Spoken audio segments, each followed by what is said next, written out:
Okay, thank you for the introduction, Lucy. I'm Chris Wymant. I'm a postdoc in Christoph's group here at the Big Data Institute in Oxford. I work on the Beehive project, where we're also analysing some next-generation sequencing data for HIV, and I've developed I've worked on some computational methods for analysing, making sense of that kind of data that are being used in PANGEA. So I'm going to talk you through some of that work. I want to start by thanking everybody who's contributed to Beehive, without whom I wouldn't have been able to do this work.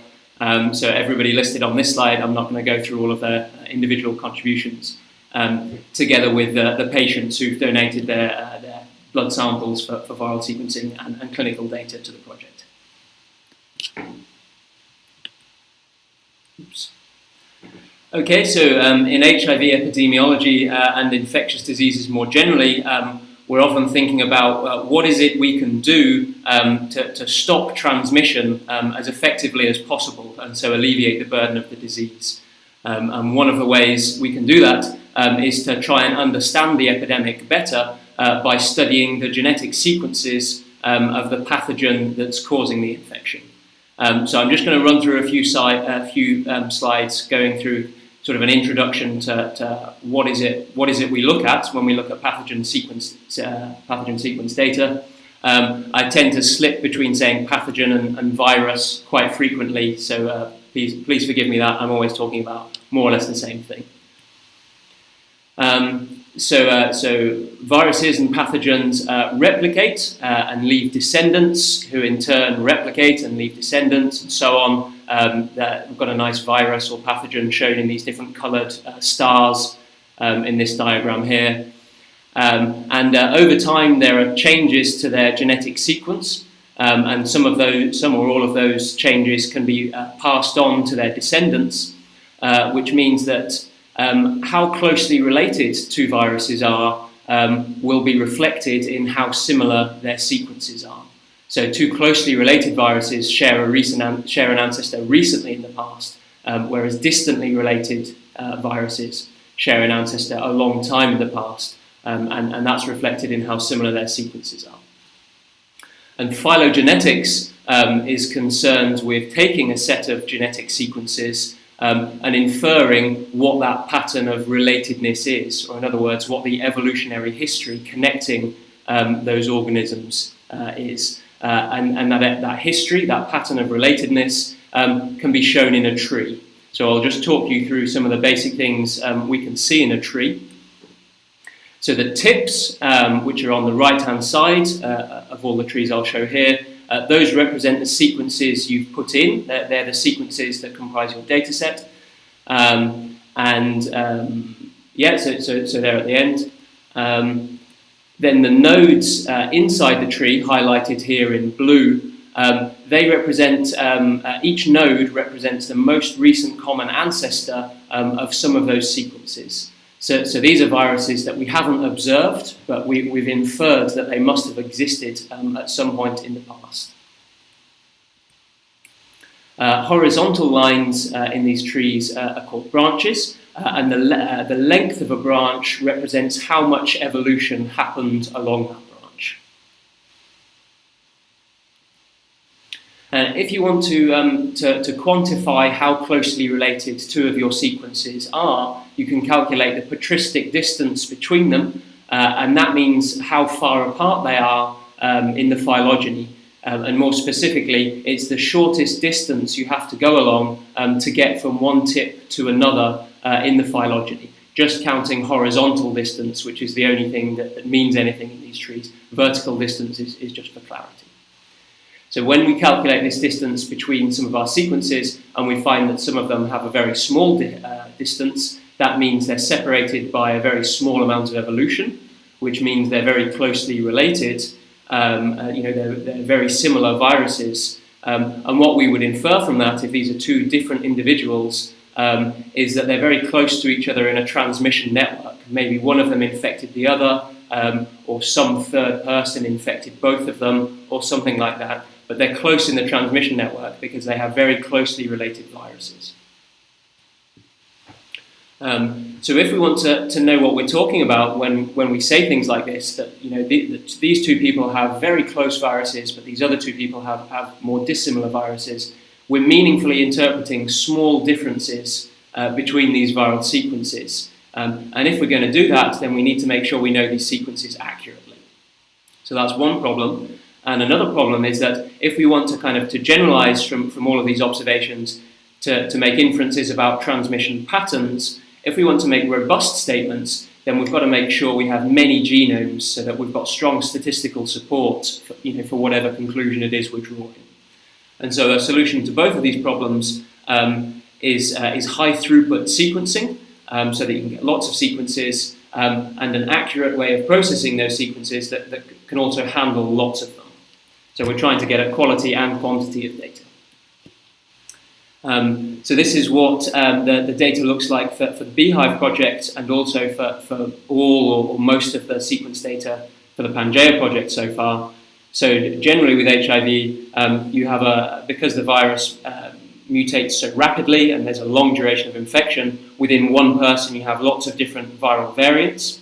Then there's a transmission bottleneck when the virus is transmitted from one person to another, which means not all of those viruses get transmitted, but only a small number of them, sometimes just a single viral variant, is passed on to the new person, and then that undergoes a new round of within-host diversification to give a new set of viral variants in that person. And we'll take a sample from an infected individual, and then RNA is extracted from that sample. For Beehive and for PANGEA, that's done with Marion Cornelissen's protocol at her lab in Amsterdam. And then RT-PCR converts the RNA into DNA and then makes lots of copies of it, so that we've got lots of data to try and sequence. And then in order to sequence all of that DNA, it gets chopped up into lots of small fragments. And for each fragment, we read in what the sequence is at one end, and we read in what it is at the other, so that we end up with two little bits of sequence, two short fragments that are associated with each other that are called paired reads. And then what we want to do is to go from that set of paired reads to some more interpretable picture of the viruses in that sample. So something we can do, a traditional approach in bioinformatics, is to take all of those reads and to map or align them to some standard reference sequence, perhaps taken from an online database. And then based on that alignment, at each position in the reference, you can see what base is most common in the reads there. And often that'll be the same as the reference, because they're different viruses, but they're both HIV. So often you'll see it's the same thing, but sometimes there are differences between your sample, and you can see that in this alignment. And at certain positions, the reads don't agree with each other. So here, where I've indicated within-host polymorphism, you can see that most of the reads have a T, and some of them have a C. So mapping reads to a reference is helpful for making sense of them. A problem with doing this is that the more different any given read is from the reference, the more likely it is to be aligned incorrectly or not at all. So you're losing information, and you're also losing it in a biased way, because you're more likely to get incorrect or missing data at parts of the genome where the reference you've used is different from your sample. So you're tending to shape your answer to look like what you've put in. And two implications of that are, if you use the same reference for mapping for a group of different individuals in your data set, you're biasing the result to look similar for those different individuals, and so you're going to falsely infer that those individuals are more closely related than they really are. And another problem is, if you use old references for mapping new samples, you're going to tend to bias your answer to look like old viruses, and so you might be missing more recent genetic changes that have been happening. So to get around this problem, I wrote a tool called Shiver, which was published a month or two back in Virus Evolution, and is available online. I'll just go through this very quickly because it's not the main topic of this talk. Shiver is about using de novo assembled contigs, which are pieces of sequence that are constructed from the reads, whilst avoiding that bias I've just mentioned. So it's about using those contigs and addressing the problem that they only provide partial information and sometimes have some of their own different problems in order to construct a mapping reference which is really the right thing for that sample, and then mapping the reads to that to get more accurate mapping that doesn't suffer anywhere near as much from this problem I was just describing. And so to test how well Shiver was doing, I compared it to mapping the same reads in the same way to a real reference instead of that one Shiver constructed. And that real reference was picked out for each sample to be the closest thing I could find to that sample. And then I see how similar those two sets of mapping are. And you can read a bit more in the Shiver paper if you're interested. But Shiver is generally, is almost always giving a more accurate mapping. It's calling some bases differently and more accurately, and it's also recovering some missing sequence, particularly in ENV, particularly in the variable loops, where two viruses in two different people can be so different from each other that mapping one person's reads to another person's virus just loses the answer entirely. So Tanya Golubchik, I don't know if she's on the call, she's involved in PANGEA. She's in charge of the application of Shiver to the Beehive project I work on, to PANGEA, and also to the PopArt project, which is also looking at next generation sequencing data for HIV, for looking at transmission and public health interventions in Africa. Okay, so that's all great. But now, if we want to identify risk factors for transmission, we need to know not only which people have similar viruses to each other, but who's actually doing the infecting, who is infecting whom. So a traditional approach to molecular epidemiology is to make trees where you've sampled, you've got one viral sequence for each infected individual, and you put those all together in a tree, and you can identify clusters, which are parts of the tree where the individuals are closely related to each other. And then you can study epidemiological correlates of cluster membership. For example, you might find that it's people with very similar characteristics tend to be in the same cluster as each other. So you can learn something from such approaches, but you have no information on who is transmitting.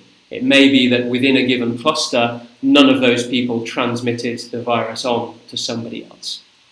So you can get more information if you augment your phylogenetic tree with some extra epidemiological data and fit a transmission model to that data and to the phylogeny, and then you can start to make inferences about who is infecting who. And that's great, but it just means that doing that is dependent on the availability and the accuracy of the data and the availability and the accuracy of the model. So we'd like to get away from that if possible. So I'll just change tack for a moment and introduce a method that's commonly used in phylogenetics generally, called ancestral state reconstruction. This is what you do when, in addition to a phylogeny, you have information about a state or property of your sequences, and you want to infer that state or property for the ancestors of those sequences. So remember, these are, when we're talking about viruses, these are viruses we haven't observed but that we've inferred must exist. And now we want to infer what's the state of those viruses. So let's just consider a simple example where there are two states that I'm going to call red and blue, which might represent something else. And we've got the phylogeny on the left. So we have the phylogeny and we know the state of the tips, be it red or blue. And then we want to infer that state for these nodes inside the phylogeny. And then the middle phylogeny shown here is one way of assigning the red or blue state to those nodes, where what we've done is to assign blue to the deepest node in the phylogeny, so that's the node furthest back in time. We've assigned blue to that node, and then we find that we need at least 4 changes of state that you can see on the black branches. We need 4 changes of state from blue to red in order to be consistent with what we know to be true at the tips. In the right-hand phylogeny, it's still the same phylogeny with the same tips, but it's a different reconstruction of states to the internal nodes. And here we've assigned the red state to the deepest node. And as a consequence of doing that, we need only 1 change of state from red to blue in order to be consistent with what we know at the tips. And so the principle of parsimony tells us we should prefer the reconstruction that has the fewest changes of state. Essentially, that's the simplest model of evolution. So there was just one change from red to blue in the right-hand diagram. And what that tells you here is that blue evolved from red instead of the other way around. Now, the reason this is very relevant when we're talking about transmission can be clearly seen in a paper 2 years ago by Ethan Romero-Severson and colleagues, where they did a simulation exercise. They simulated within-host HIV evolution in one person, followed by transmission to another person, and then within-host evolution in that recipient. And then they took many different viral sequences from each of those two people. They put them in the same phylogeny, and then they did ancestral state reconstruction of the state which of the two people was this virus in. Now, of course, you know that for the viruses at the tips, because you know from which person you took those sequences, but the nodes inside the phylogeny represent these ancestors that we haven't observed. But we can still infer for those ancestors which of those two people was this virus in. And then the direction of evolution, red to blue or blue to red, tells us about which of those two people infected the other one. Because if the blue person's virus evolved from the red person's virus, that means the red person infected the blue person directly or indirectly. That the red person could have infected somebody else who infected blue. So this is a key idea for PhyloScanner and its application for transmission in PANGEA and elsewhere. So I'll just say it one more time to be clear. So when you do ancestral state reconstruction of the state, which person was this virus in, then that lets you see if one person's virus has evolved from another person's virus, and it lets you see the direction of transmission from one person to another, even if we're not always certain, or not ever certain, if it was direct or indirect transmission, we still know the direction. So just to introduce some terminology that I'll be using in a bit, it's not super important if you don't exactly follow this. We call a subgraph a connected region of the phylogeny, all of which has been assigned the same state by ancestral state reconstruction. So if we're colouring in the phylogeny by what state we're assigning to it, it's one continuous block of colour. And so what that means is it's a set of tips together with their ancestors that represent viruses that have all been inside just one person. So here's a diagram showing PhyloScanner. PhyloScanner is a computational method that Matthew and I were the lead developers for, with a lot of conceptual input from Christoph. What PhyloScanner does is it takes mapped reads, so that's just fragments of DNA that have been put at the right place in the genome, and it analyzes those mapped reads from multiple different individuals in sliding windows along the genome. Now, within each sliding window, so you can follow one of these arrows coming out of those windows from the genome. Within one sliding window, PhyloScanner processes and aligns the reads from all of the different individuals. It infers a single phylogeny, and then it does ancestral state reconstruction of the state which person was this virus, this pathogen in. And so that's coloured by individual in these phylogenies you can see here. And then from those phylogenies, with that ancestral state reconstruction, you can see what I was just talking about on the last slide, when one person's virus has evolved from another person's virus. So we can see transmission in its direction. And another thing you can see here from the reads associated with this green individual is sometimes you see that for reads that have all come from one person, those reads nevertheless split out into two quite distinct and separate clusters in the phylogeny. So in other words, the reads from that one person, or the viruses from that one person, form two very distinct phylogenetic clusters, which is really telling you there are two distinct viral strains circulating at once in that one person. So what we would usually call a dual infection for HIV. So all of what I've just said is based on an analysis of a single window in the genome, but we can slide that window along the whole genome and repeat the analysis, And so we're using different reads or different sequence data, and so of course we get different trees, but we can either see or not see the same pattern repeated again and again, which starts to build up. When we see the same thing in all of these different windows in the genome, then we start to feel more confident about what we're saying, i.e. that this person infected that person, or that somebody is dually infected. So here's some real example data, not just a cartoon. So these are 6 individuals from the Beehive project, and 4 windows of the genome for those 6 people. Now these 6 people and these 4 windows I've chosen purely to give us as clear as possible an illustration of what you can see in these trees. It's usually a bit messier than this, and you need some statistical framework to make sense of it. But I've picked these windows just so we can see more clearly with our eyes. Now I'm going to zoom in on the left-hand window here from the GAG gene. So here was that one window, and I'm going to talk you through what we see in these 6 patients, these 6 individuals. So individual A, that you can see at the top, all of the reads from that individual cluster together in this single part of the phylogeny, which is quite well separated from everybody else. It forms a single clade.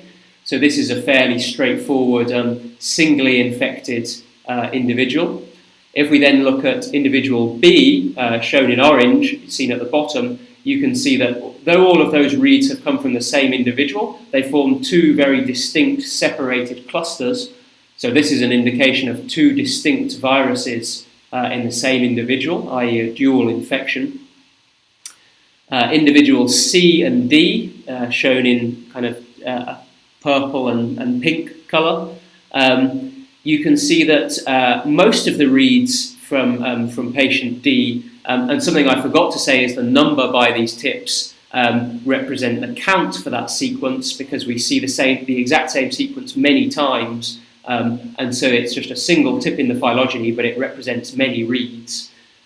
So 517 of the reads from individual D are at this part of the phylogeny. I'm not sure if you can see where my cursor is, but 517 are kind of somewhere in the middle. And then there are just 7 shown with a pink cross, which are somewhere quite different, and they're exact duplicates of some of the other reads we see from patient C. And so this is quite a clear indication of cross-contamination. So there's been contamination between patients C and D. And so we're able to detect that and then to delete the contaminant reads so that they don't wildly skew our picture of within-host diversity, because we know that some of those reads shouldn't be there.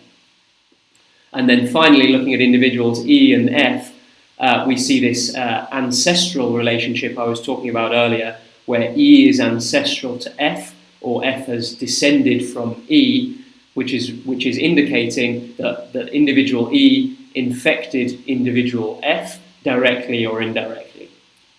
So that was just one window of the genome, and now going back to the previous slide, when we look at different windows of the genome, we see different trees, but we see the same pattern repeated again and again. So if you just flick through these, you can see that individual B forms 2 separate clusters in each of these different windows. You can see that individuals C and D, you can see contamination between those 2 individuals in most of these windows, but not all, which makes some sense, because contamination is not necessarily present all the way through the genome. And for the individuals E and F, we have this relationship where F's virus has evolved from E's virus, indicating transmission all the way through the genome. So it's by seeing these pictures consistently through the genome using different sequence data that we feel more confident in these inferences. So PhyloScanner produces some summary information about the diversity it sees for each person and at different places along the genome. So here I'm just plotting the read count, so that's the total number of reads, together with the tip count, so that's the total number of distinct reads, recalling that we merge together identical ones. And you can see that all of these patients have a fairly similar read count. It's clustering somewhere between about 100 and 1,000 for all of these patients. but some of them have quite a few more distinct reads. So, for example, patient A has between 10 and 100 tips all the way through the genome. That's between 10 and 100 distinct sequences, whereas patient D always has fewer than 10 distinct tips. So despite the fact that they have the same number of reads, there's a much smaller amount of diversity in one of these two patients. And so plotting some different measures of diversity for the same patients as we go along the genome. These top plots are showing the subgraph count. So remember, the subgraph, a subgraph is one sort of distinct part of the phylogeny that's just associated with one patient. And for 5 of the 6 patients, everybody except B, that's almost always 1, which is really telling you there's one viral strain. But for patient B, frequently, but not always, there are 2 subgraphs, which is our indication of 2 different viruses of a dual infection. And another measure of diversity is the mean root to tip distance. So if you look at just the reads from that patient, how much evolution has happened from the common ancestor of those reads to the reads themselves. So how much evolution do we see within that one patient? And for some of those patients, you see much more evolution than others. So when when we're thinking about dually infected individuals, we have to be very careful about contamination, as I've mentioned. So if we see 2 distinct clusters of reads, 2 very different kinds of virus, if one of those viruses is much more highly represented in the reads than the other, at a certain point we start to think that's just contamination. If you have 1,000 reads from one virus and just a single read from a very different virus, then our prior belief is really that that's just contamination. You've just picked up a small amount of virus, because high throughput sequencing generally has some low level contamination present. The PhyloScanner can deal with this with numerical thresholds on how common these different subgraphs are. And just focusing in on transmission, so this is showing you F's virus being evolved from E's virus. And one of the summaries PhyloScanner gives you of this kind of ancestral relationship over all of the different trees from the different parts of the genome is to simply count how many times do we see the different kinds of relationship. So this top right diagram here shows you that of the 54 windows we ran for the different parts of the genome, 41 of them supported E infecting F.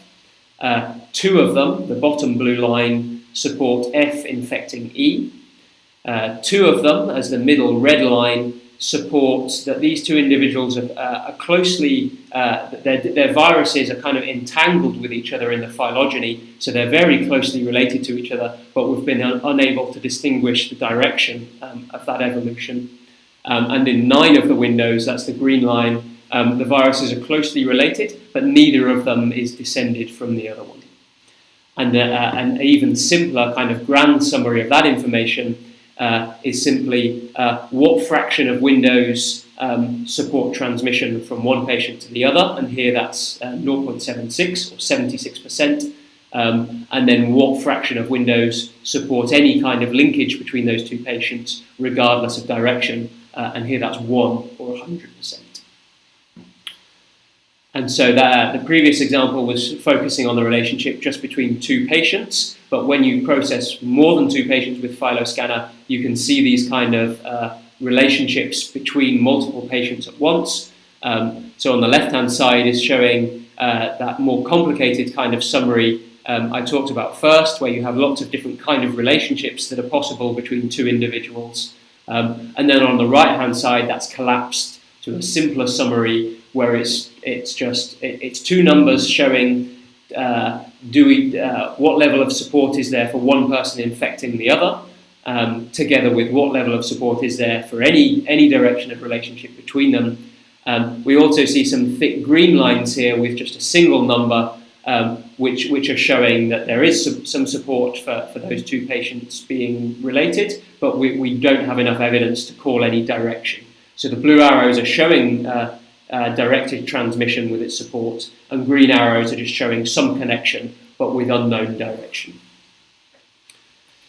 And then just here are some more examples of that kind of diagram that Matthew has generated from analysis of beehive data. So you can see we pick up some clusters with 4, 5, 6 individuals. And generally speaking, these are consistent with the dates of seroconversion of these patients, which we typically know quite precisely for the beehive project. And this proves a good sanity check for PhyloScanner, because people, of course, can't infect somebody else before they've been infected themselves. And so this lets us get a handle on our false positive rate with PhyloScanner. This is something Matthew will probably talk more about over the course of PANGEA.